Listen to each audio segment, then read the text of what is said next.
사무엘상 9장 22절에서 마지막 27절까지 제가 공독해드립니다. 사무엘이 사울과 그의 사환을 인도하여 객실로 들어가서 청한 자 중 상석에 앉게 하였는데 객은 30명 가량이었더라. 사무엘이 요리인에게 이르되 내가 네게 주며 네게 주라고 말한 그 부분을 가져오라. 요리인이 넓적다리와 그것에 붙은 것을 가져다가 사울 앞에 놓은지라. 사무엘이 이르되 보라, 이는 두었던 것이니 네 앞에 놓고 먹으라. 내가 백성을 청할 때부터 너를 위하여 이것을 두고 이때를 기다리게 하였느니라. 그날에 사울이 사무엘과 함께 먹으니라. 그들이 산당에서 내려 성읍에 들어가서는 사무엘이 사울과 함께 지붕에서 담화하고 그들이 일찍이 일어날새 동틀 때쯤이라. 사무엘이 지붕에서 사울을 불러 이르되 일어나라, 내가 너를 보내리라 하매 사울이 일어나고 그 두 사람 사울과 사무엘이 함께 밖으로 나가서 성 끝에 이르매 사무엘이 사울에게 이르되 사원에게 우리를 앞서게 하라 하니라. 사원이 앞서감으로 또 이르되 너는 이제 잠깐 서 있으라, 내가 하나님의 말씀을 네게 들려주리라 하더라. 아멘. 사무엘이 사울을 환대하는 내용이 22절에서 27절까지 기록되어 있습니다. 22절 말씀 보시면 사무엘이 사울과 그의 사환을 인도하여 객실로 들어가서 청한 자 중 상석에 앉게 하였는데 객은 30명가량이었더라. 사무엘이 초청한 사람들은 특별한 사람들이었을 것으로 판단이 됩니다. 그리고 상석에 앉게 한 이유는 이미 사울이 오기 전에 하나님께서 사무엘에게 말씀하셨습니다. 내일 이맘때 내가 베냐민 땅에서 한 사람을 내게로 보내리니 너는 그에게 기름을 부어 내 백성 이스라엘의 지도자로 삼으라. 그 말씀을 지금 마음에 두고 행위로 지금 옮기고 있는 거예요. 그러니까 상당히 사무엘에게 있어서도 중요한 자리입니다. 그래서 상석에 앉게 하였다, 이렇게 기록하고 있습니다. 어떤 사람들 초청해서 식사를 나누는 것은 아주 중요한 일을 할 때 그러한 일들을 합니다. 압살롬이 그렇게 했고요. 또 아도니아가 그렇게 해서 반역을 모의하기도 했습니다. 그렇게 해서 상석의 사람들을 초청합니다. 23절 보시면 사무엘이 요리인에게 이르되 내가 네게 주며 네게 주라고 말한 그 부분을 가져오라. 요리인이 넓적다리와 그것에 붙은 것을 가져다가 사울 앞에 놓은지라. 사무엘이 이르되 보라, 이는 두었던 것이니 네 앞에 놓고 먹으라. 내가 백성을 청할 때부터 너를 위하여 이것을 두고 이때를 기다리게 하였느니라. 그날에 사울이 사무엘과 함께 먹으니라. 이 제물은 지금 뭐예요? 화목제물입니다. 화목제물은 무엇을 기념하는 거예요? 예수님이 이 땅에 오셔서 우리가 하나님과 화목하게 하고 사람과 사람 사이가 화목하게 되게 하는 그 제물이 바로 화목제물입니다.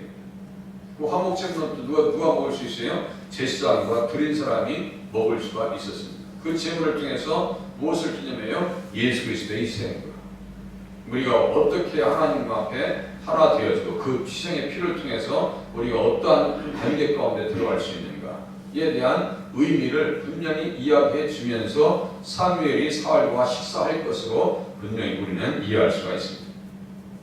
레위기 7장 34절에 있는 말씀과 같이 이 뒷다리라고 하는 부분은요, 넓적다리, 이 부분은 되게 중요한 부분입니다. 내가 이스라엘 자손의 화목제물 중에서 그 흔든 가슴과 든 뒷다리를 가져다가 제사장 아론과 그의 자손에게 주었나니 이는 이스라엘 자손에게서 받을 영원한 소득이라. 그것을 또 제사장들이 먹을 수 있는 것인데 지금 사울에게 주는 것은 특별한 대우를 하고 있는 겁니다. 지금. 엄숙한 자리고 거룩한 자리이고 아주 공적인 자리에 지금 앉아 있는 거예요. 25절 계속 보십니다. 그들이 산당에서 내려 성읍에 들어가서는 사무엘이 사울과 함께 지붕에서 담화했다. 지붕에서 담화했다. 지붕을 이 사람들은 어떤 용도로 썼냐면요, 기도하는 자리, 교제의 자리, 이런 것을 사용했어요. 또 초막절 할 때 그 지붕 위에다가 이 나무 가지 같은 것을 종려나무 가지와 무성한 가지나무, 뭐 들감람나무 가지 이런 것을 만들어 일주일 동안 그 위에서 또 말씀을 나누고 깨닫고 율법을 가르치고 배우게 됐습니다. 그러니까 그 집을 지을 때는 어떠한 명령을 하셨는가? 내가 새 집을 지을 때는 지붕에 난간을 만들어라. 난간을 만들어라. 사람이 떨어지지 않게 하라. 이렇게 아예 명령을 하셨어요. 그러니까 지붕은 상당히 교제하는 자리고 또 이 자리는 또 사람과 사람 사이를 연대하는 연결시켜주는 중요한 자리였다는 거예요. 그래서 지붕에서 지금 뭐라 합니까? 25절에 보니까 담화를 했다. 담화를 했다고 했어요. 전망 좋은 곳에 우리가 커피 샵이 있잖아요. 지금 뭐 카페가 있고 그러잖아요. 밖에 전망이 좋은데 지금 담화를 하고 있다고 하는 것은 사무엘이 영적 지도자가 사울과 만나서 잡담을 나누진 않았을 거예요. 사람 만나면 잡담하기가 쉽잖아요. 그거 하지 않았다.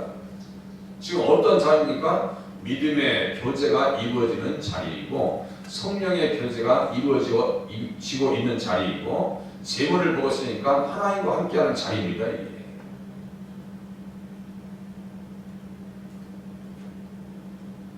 빌레몬이 그 교제를 잘했어요. 빌레몬을 칭찬합니다. 사도 바울이 내 믿음의 교제가 우리 가운데 있는 선을 알게 하고 그리스도께 이르도록 역사하느니라.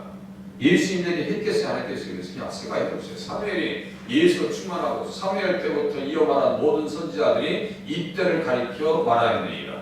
베드로전서 1장 10절 11절에서 이때를 가리켜 누구를 상고하는지 자세히 살펴보았느니라. 그것을 그 복음에 대해서 천사들도 살펴보기를 원한다고 써있어요. 그러면 사무엘이 이렇게 성경을 기록할 수 있는 성령으로 충만한 사람, 말씀으로 충만한 사람, 예수로 충만한 사람, 다윗의 위치가 어떤 사람인지를 알았던 사람, 그래서 성경에 기록해 놨던 그 사람이 사울과 대화할 때 어떠한 대화가 오갔는지 우리는 충분히 짐작할 수가 있습니다.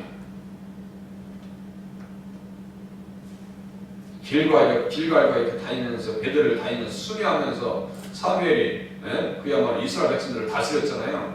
다스렸을 때 그 어떤 잡담 같은 거 했을 일이 없다고요. 사무엘 기도의 사람이 그렇게 기도하고 하나님 말씀을 받아서 기록하고 어머니의 기도를 통해서 그렇게 이스라엘 백성들을 지도했던 사람이 잡담을 나눌 일이 없었다고. 빌레몬과 같이 믿음의 교제를 지금 나누고 있습니다. 그럼 어떤 일이 있겠어요? 사울에게 원래 베냐민 지파에서는 왕이 나와야 될 입장은 아닌데 잠깐 이 과도기 가운데 하나님께서 맡기신 거니까 정신 똑바로 차리고 이스라엘 백성들을 다스려야 됩니다 라고 얘기했던 것이 확실합니다.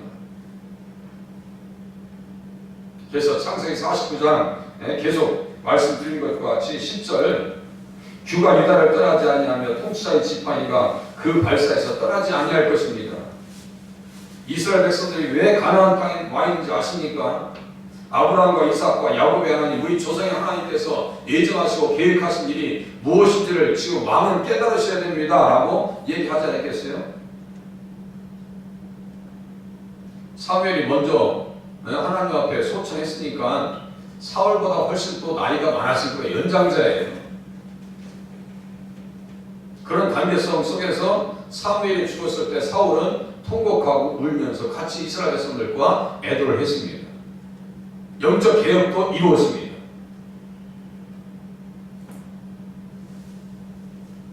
그런데 그런 이야기들이 다윗을 만난 이유는 다 없어집니다. 무엇 때문에요? 권력에 대한 집착 때문에.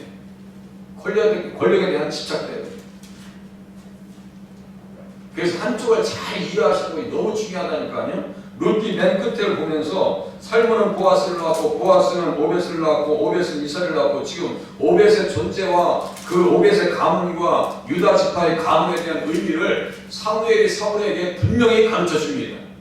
얘기해 줘요. 안 했을 리가 없어요. 성경에 기록한 사람이 그 얘기를 담화를 통해서 이야기하지 않을 수가 없어요. 저부터 그러지 않겠어요?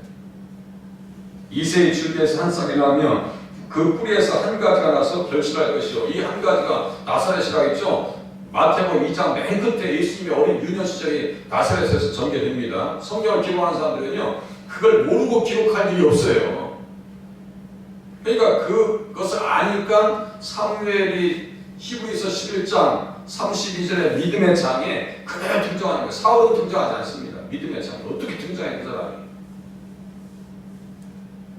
당황하고 그들이 일찍 일어날 새 동틀 때쯤이라 사무엘이 지붕에서 사울을 불러 이르되, 동틀 때쯤이라 일찍 일어날 새 동틀 때쯤이라 라고 하면요 상당히 긴 시간 동안 얘기를 주고받았습니다.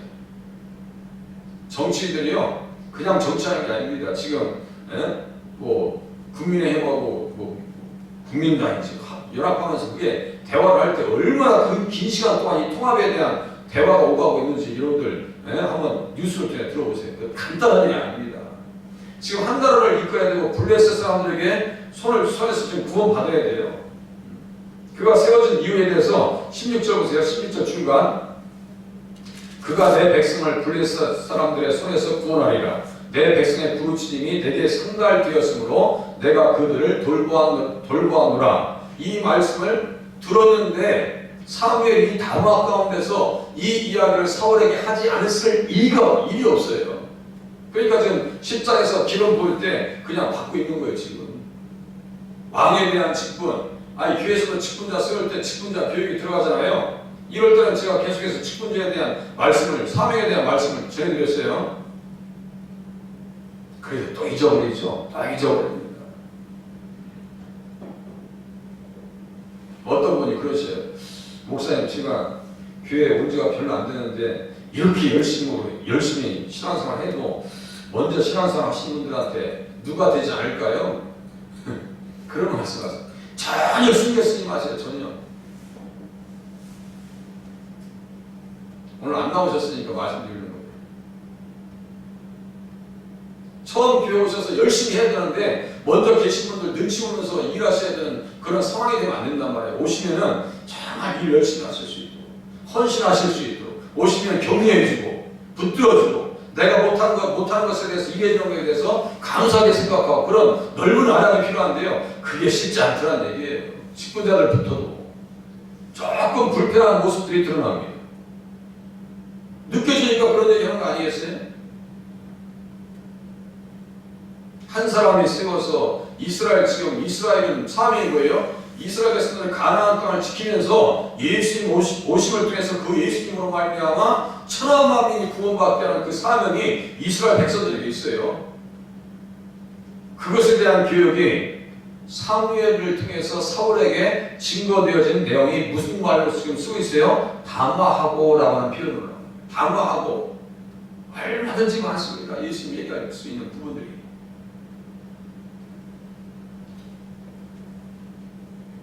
성령의 교제가 교회 가운데 있어야 되고요. 우리 주님과 더불어 교제하게 하시는 하나님의 은혜가 이 가운데 있었다고 하는 것을 이해할 수가 있습니다. 그들이 일찍 일어날 새 동틀 때쯤이라 사무엘이 지붕에서 사울을 불러 이르되 일어나라 내가 너를 보내리라 하매 사울이 일어나고 그 두 사람 사울과 사무엘이 함께 밖으로 나가서 성읍 끝에 이르되 사무엘이 사울에게 이르되 사원에게 우리를 앞서게 하라. 먼저 보내라니. 먼저 보내고 또 이르되 너는 이제 잠깐 서 있으라. 내가 하나님의 말씀을 네게 들려주리라. 또 얘기하죠. 내가 하나님의 말씀을 네게 들려주리라. 사명이 무엇인지, 사울이 할 일이 무엇인지, 신정체제에서 왕정체제로 넘어가고 있는 이 과도기 가운데서 당신을 하나님께서 왜 세우셨는지, 당신에게 주신 사명이 무엇인지, 역할이 무엇인지를 충분하게 가르쳐줍니다. 처음에는 잘한다니까요. 왕이 되기 전 사울은 순종하는 사람이었습니다. 나름대로 예의 바른 사람이었고요. 겸손한 사람이었습니다. 21절에 써있잖아요. 사울이 대답하기를 나는 이스라엘 지파의 가장 작은 지파 베냐민 사람이 아니니까 또 나의 가족은 베냐민 지파 모든 가족 중에 가장 미약하지 아니하니까 당신이 어찌하여 내게 이같이 말씀하시나이까. 이스라엘 백성들이 당신의 가족에게 사울에게 대한 기대가 어마어마하다. 여기까지는 좋았습니다. 왕이 되기 전까지. 그러니까 맡겨놓으니까 이제 그때부터 천천히 처음에는 잘하다가 나중에 답을 못 찾아요. 사명을 망각했기 때문입니다. 우리에게 주신 직분과 사명과 기도의 위치가 너무나 중요하다는 사실을 깨달으셔서 기도의 자리를 지키시고 기도의 음성을 주님 앞에 들이시고 교회가 더욱더 하나님의 뜻대로 인도받을 수 있도록 위해서 기도의 협력자로 살아가실 수 있기를 바랍니다. 기도하시겠습니다.